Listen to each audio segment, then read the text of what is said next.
Good morning mga ka-trippings. Ito na naman tayo, panibagong video na naman tayo.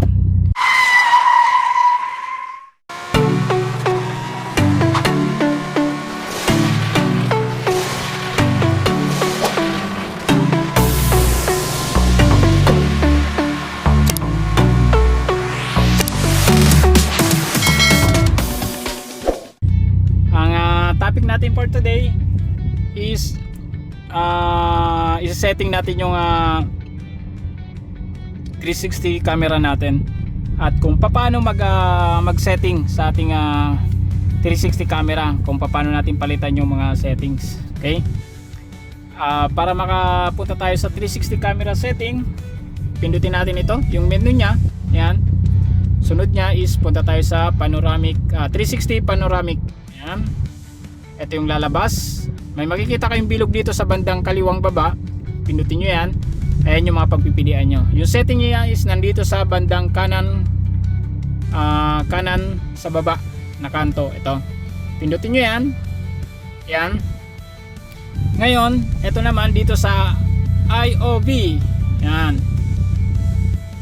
Pag pinindot natin yan, ayan yung mga pagpipilian natin. Ayan. More vehicle. Sa palagay ko ito is kailangan natin ng internet nyan. Ayan, kailangan ng internet. Hindi natin siya mapalitan. Ang dito sa may garage, ito yung mga pagpipilian natin para mapalitan natin yung model ng ating sasakyan. Ayan, pwedeng sasakyan natin is sedan. Nilagay ko dyan ng sedan. Pinili ko kung sakyan mo is SUV, punta ka sa SUV, MPV, saan ba yun? MPV, hatchback, SUV, MPV, yan. Ay yung mga pagpipilian natin. Okay? So, ang sasakyan natin is sedan. Sa sedan tayo. Trunk style. Ayan yung trunk style natin. Ang makikita natin is yan. May makikita tayo style 1, style 2, style 3, style 4, Benz, Audi, Land Rover, Porsche, Lexus. Yan, marami tayong pagpipilian. Jack, ganyan. Yan, makikita natin is dito yan sa likuran. May makikita tayo dyan. Ayan, may lumalabas na ganyan. Lexus 2. Then, sa yung mga pipilian natin.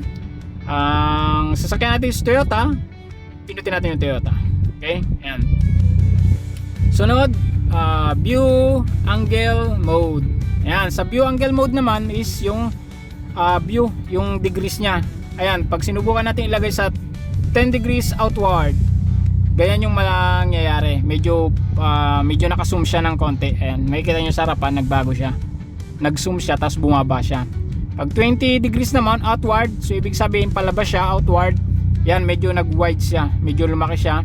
Lumayo ng kaunti yung sasakyan natin. 30 degrees, ayan, ganyan yung 30 degrees natin. Medyo naka-sub-sub na yung view natin sa harapan. Kumpara dito sa 20, tsaka sa 10. Ayan, yung 20 ganyan, kita natin dito sa bandang unahan pa.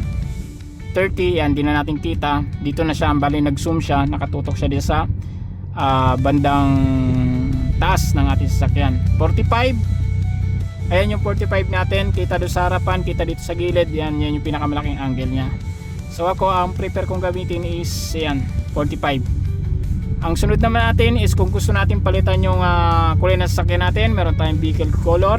Ayan, kung sasakyan mo is white, black, blue, red, silver, gray, purple, yellow, pink. Yan. Ang sasakyan natin is red, so pinili natin yung red. Yan. Sunod naman is car mode.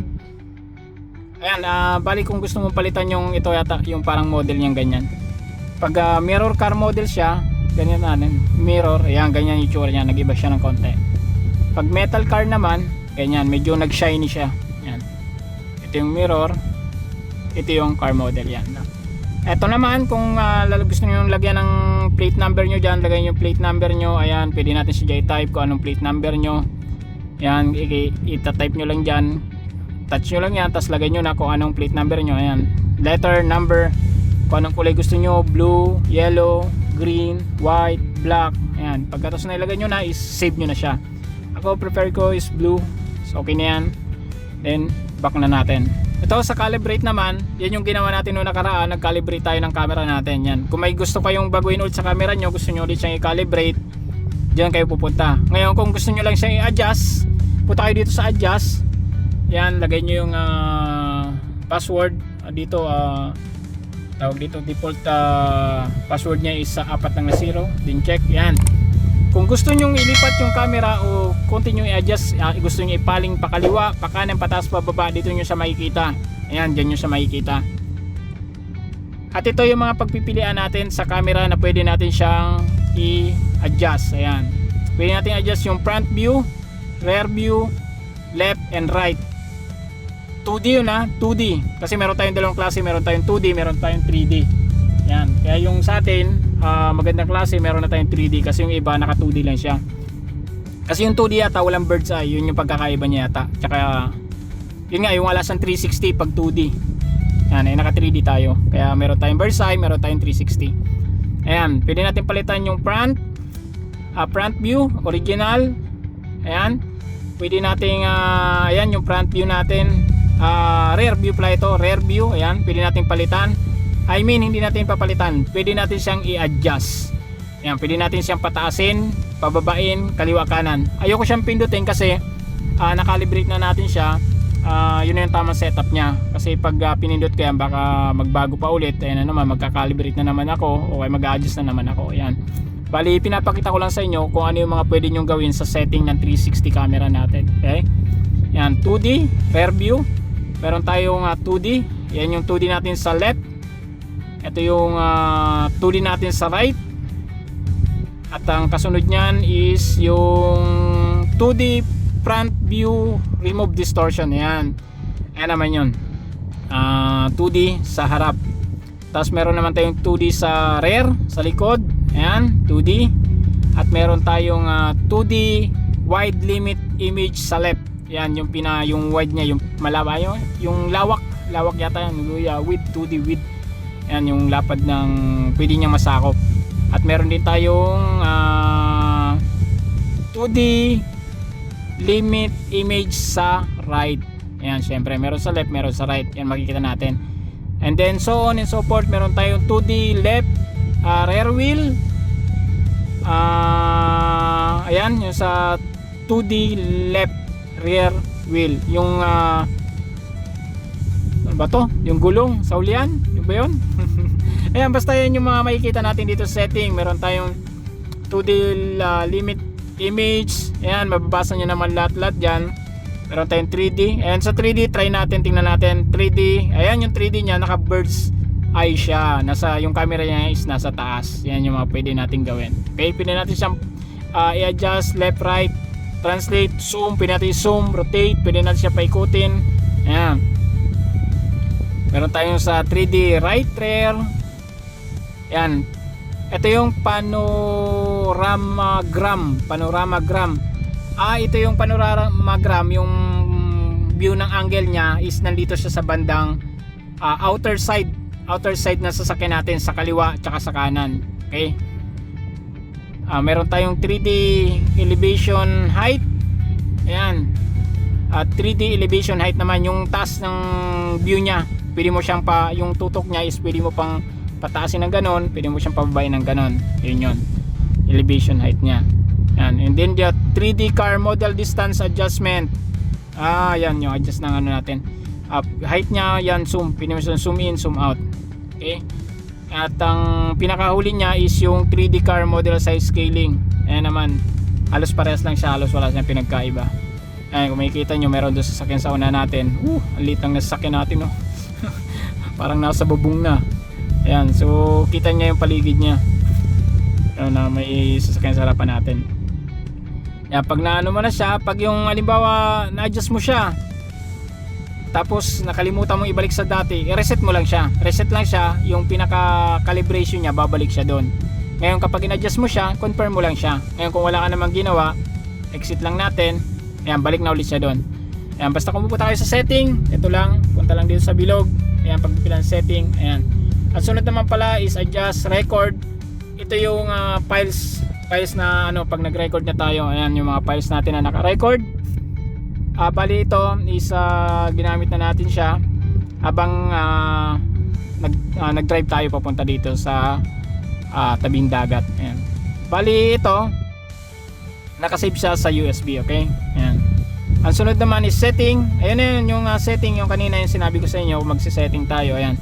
Ayun nga pala, oh, hindi pa pala tayo tapos dito. Ayan. Sunod natin is saan na ba tayo kanina? Calibrate, adjust, record. Yan. Dito na pala tayo sa setting naman. Setting. Yan. Ito yung mga nandito na makikita natin sa setting natin. Setting ng 360 camera pala natin. Ayan pa. Car mode, yan nakalagay. Look around when power on. Ang ibig sabihin naman yan, look around when power on. So ibig sabihin yan, kapag nag power on tayo ng sasakyan, iikot yung camera natin, maglo-look around siya para makita mo yung paligid mo. Ganito mangyayari niyan. Subukan natin, okay? Patayin muna natin. Patayin natin yung sasakyan. Ayan. Nakapatay na siya, di ba? Ngayon, switch on natin yung sasakyan natin. And then, magsuswitch on din yung Android unit natin at mag-on din yung 360 camera. Okay? Ganyan ang mangyari kapag naka-power on ka. Naka-look around when power on. Yan, ganyan ang mangyayari sa kanya. Yan. Ganyan ang mangyayari. Umiikot yung camera niya para makita mo yung paligid mo. Para aware ka. Start natin. Yan, nag-start na tayo sa sakyan. Ganun ulit ang mangyayari. Iikot ulit yung 360 camera niya. Makikita natin yung paligid natin kung anong mga nandyan. Kung may mga obstruction, baka mamaya meron dyan sa bandang gilid natin, baka may aso sa likuran natin, baka may matrasan tayo. So napakaganda nito. Napakagandang setting na ganyan. Na pag nag-start tayo ng sasakyan, maglo-look around muna yung camera para ma-aware tayo sa paligid. Okay? Ang sunod naman natin is setting. Interface dwell time. Ito hindi ko alam kung ano ito, naka-default lang siya na 10M. So ano ibig sabihin nun? I think it's minutes, 10 minutes. So meron siyang 5 seconds, 15 seconds, 30, 60 seconds hanggang 10 minutes. So naka-default siya ng 10. So wala akong idea kung ano ibig sabihin niyan. Automatically display the panorama when the hazard lights on.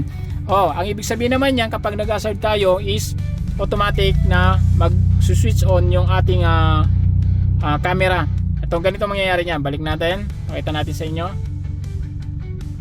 Balik natin sa home. Yan, naka-off yung 360 natin. Mag-hazard tayo. Ayan. So magsuswitch on yung dalawang camera natin sa kaliwa tsaka sa kanan. Yan, makikita natin yung sa gilid, magkabilang gilid. Okay? So ma-aware tayo kung anong meron dyan sa gilid na yan. Okay? So i-off natin yung hazard. Ayan, kung makikita nyo yung ano, yun o, yung sa gilid natin, yung turn signal natin, nagbi-blink siya. So kita siya. Ayan. Okay? So switch off natin. Ayun, nag-off din siya. Okay? Ang sunod natin, ano tayo ulit setting? Setting. Yan naman, door wake up. Naka-on siya. Pagkakaintindi ko to ng door wake up na to, siguro kapag nagbukas yung pinto mo o binuksan mo yung pinto mo, siguro mag-on yung ating camera. Pero sinusubukan ko, walang nangyayari. Ayan, subukan natin yan. Balik natin sa home. Buksan natin yung ating pinto. Walang nangyayari. Ayan, sarado natin. Wala din. Subukan natin sa ibang pintuan dito sa kabila. Ayan, wala rin. Siguro ang setting na to is kapag very advanced na siguro yan, kapag may wiring siguro nakakonect dito sa door lock natin. Ganun siguro mangyayari. Yun ang pagkakaintindi ko. Okay, balik tayo. Setting. Radar wake up panorama. Radar wake up panorama. Ito hindi ko masyado magets ano ibig sabihin 50 cm. Radar wake up. Pagkakaintindi ko na to is siguro kapag may obstruction sa atin na malapit, halimbawa 50 cm na siya, yun siguro yun. Pag radar kasi, ang alam ko sa radar is yun parang sensor siguro yun. Ganun na mangyayari siguro, mag-on siya. Ayan, 50 cm yan yung pinakalapit niya, so mag-on siguro siya. Pero hindi ko pa siya natatry, basta yan lang ang pinapakita ko sa kanya kung makikita nyo. Ayan, change logo. Change logo lang siguro yan. Bali hindi ko siya gagalawin kasi ayoko rin masyado magkamali. Hindi ko pa siya masyado napapag-aralan. Okay? Discolorization, ano ibig sabihin yan? Hindi ko rin alam. discoloration. Pag in-off natin, tingnan natin kung ano mangyayari. Ayan siya, tingnan natin yung mga camera kung may nagbago. Pansin nyo ba? Medyo madilim. Ayan siya, tingnan natin, medyo madilim siya, di ba? Tapos i-on natin yon, tingnan natin kung ano mangyayari. On. Ayan, tapos balik natin sa camera. Oh, ganun pa rin, parang wala naman nagbago. Okay. Parang hindi ko alam, parang walang pagbabago naman. So tingnan na lang natin. Sunod. With limit mode, undersorted origin. Hindi ko alam kung ano mangyayari. Sige, tingnan natin. Camera. So ganyan siya. Okay. Okay. So tingnan natin kung may magbabago. Tingnan natin. Origin. Naka-origin siya. So tingnan natin kung ano mangyayari. Ayun. Kita nyo? Napansin nyo? Lumabo siya. Ayan o. Diba? Tingnan nyo. Ganyan yung tsura niya. Tapos kapag natin, baguhin natin yon. Undesorted. Oh, yan. Luminaw siya, diba? So, yun yung mangyayari kapag binago mo yan. So, balik tayo setting. Sunod, display operation of the camera. Delay opening. Siguro kung may, pag nag-open yung camera, tingnan natin kung may delay 0, 1, 2, 5 seconds hanggang ganon. So ako 0 seconds ko lang siya para mag-open siya kaagad. 2D mirror. Ayan, kapag naka 2D mirror, nakaganyan, pag in-off natin, tingnan natin kung ano mangyayari sa camera. Naka 2D lang siya, ganon. Naka-off siya, ganon ba yun? 2D. Hindi ko sigurado. Basta yung nang hindi ko naka 2D ganyan. Ayan. So, yun lang natin yun, 2D. 2D rear view. Yung sa likod. Tingnan natin. Sa likod. Rear view. Ito. So, naka-off siya. Atas nga tayo. Ganyan siya. Atras. Ganyan siya, 2D. Okay. Ganun lang naman. Walang something. Okay? So, setting. Okay na yun. Tapos na tayo dyan. Steering, reversing setting. Ayan. Check hazard signal. Check hardware signal. Ano ibig sabihin yan? Check hardware signal. Pag in-off natin, tingnan natin kung ano mangyayari. Pag hazard tayo, tingnan natin kung ano mangyayari. Hazard. Ayun. So pag naka-off yun, hindi lalabas yung camera natin pag nag-hazard tayo. Nag-hazard na tayo. Wala. So subukan natin i-on yun. On natin. Punta tayo dito. Setting. Steering. Naka-off. I-on natin siya. Okay, balik tayo. Home. Hazard. Ayun. So pag naka-off yun, hindi lalabas yung camera natin dito. Hindi siya mag-automatic kapag nag-hazard tayo. Yun ang mangyayari. Okay? Sunod, panoramic. Setting. Driving, reversing. Yan. Automatically start panoramic when turning on the turn signal lamp. Yan ang ibig sabihin naman yan. Ito. Di ba nakaganyan tayo? Naka-normal. Nagda-drive tayo ganyan. So ngayon, kakaliwa tayo. Turn signal tayo ng kaliwa. Ayan. Automatic na lumalabas yung camera natin. 3D tayo ganyan. 3D. Gusto ko 3D. Ayan.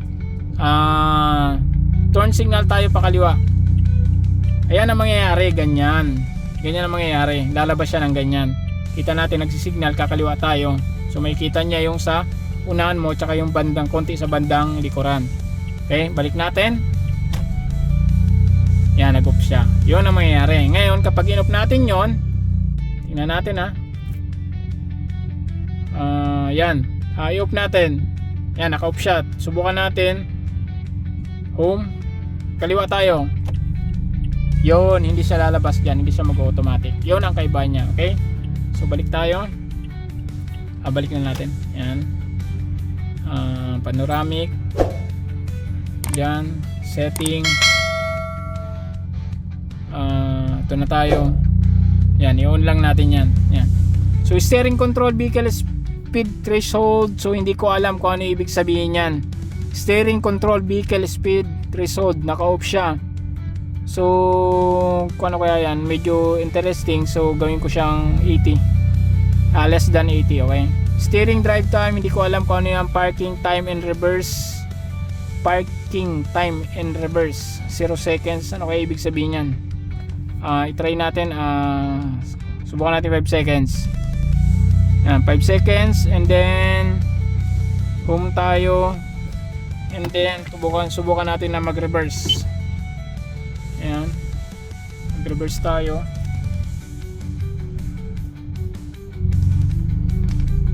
Then neutral, drive.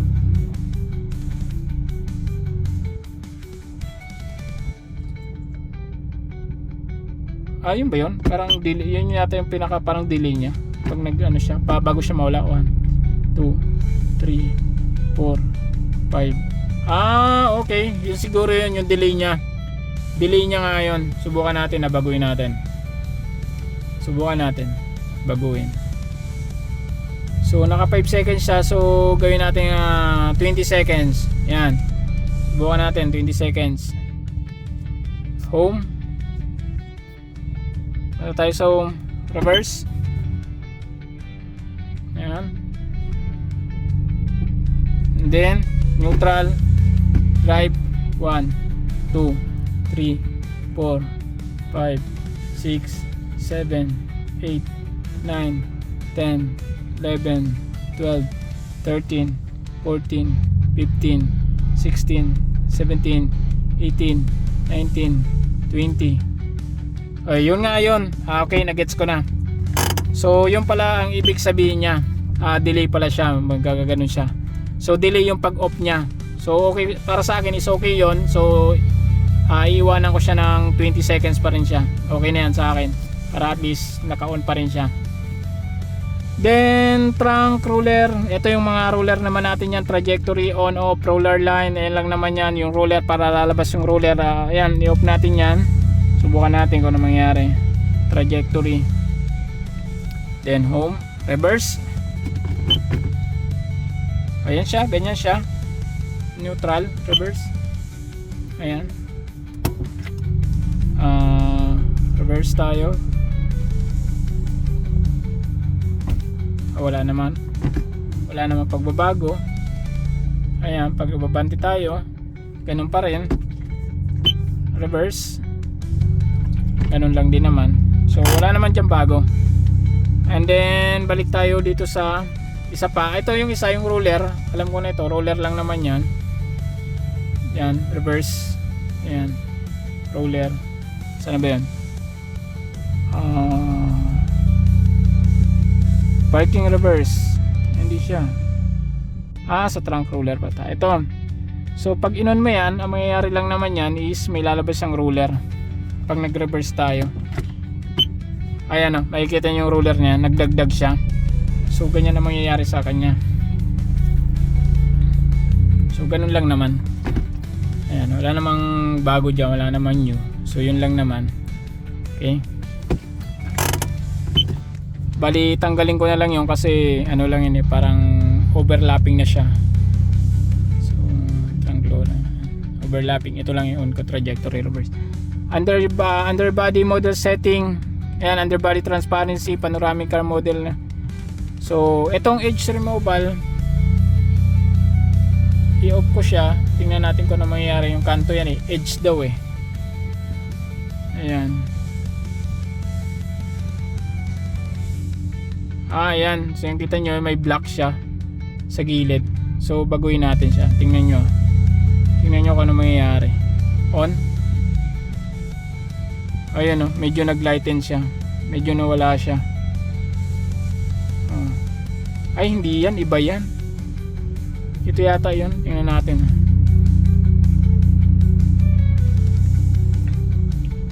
Panoramic remote transparency translucent. Ano ibig sabihin yan, translucent? Ganyan, nawala yung sasakyan natin. Nawala yung sasakyan. Ngayon kapag binago natin siya, transparent, so ang mangyayari, ganyan naman siya mangyayari niya. Naka-transparent siya, so hindi mo rin siya makita. So is the best thing na gawin natin is yung may sasakyan pa rin syempre. Ayan, naka-off siya. Ayan, may sasakyan. Okay? And then sunod, parking monitor. Ayan, parking monitor recorded after collision, naka-on siya. Okay na yan siya. Tapos recording after accessories off, magre-record pa siya. Pag in-off na natin yung camera, yan ang pinakamababa niya, 2 hours. Okay na yan. Collision sensitivity highest, syempre kailangan highest para yung ano niya ma-record kaagad kapag may collision. Ayan. Black image edge removal control. Ayan, ayun sa kanya yan, yun nga yun, yung sa black edge, yung itim niya sa gilid, sa paligid niya, sa gitna niya. Ayan.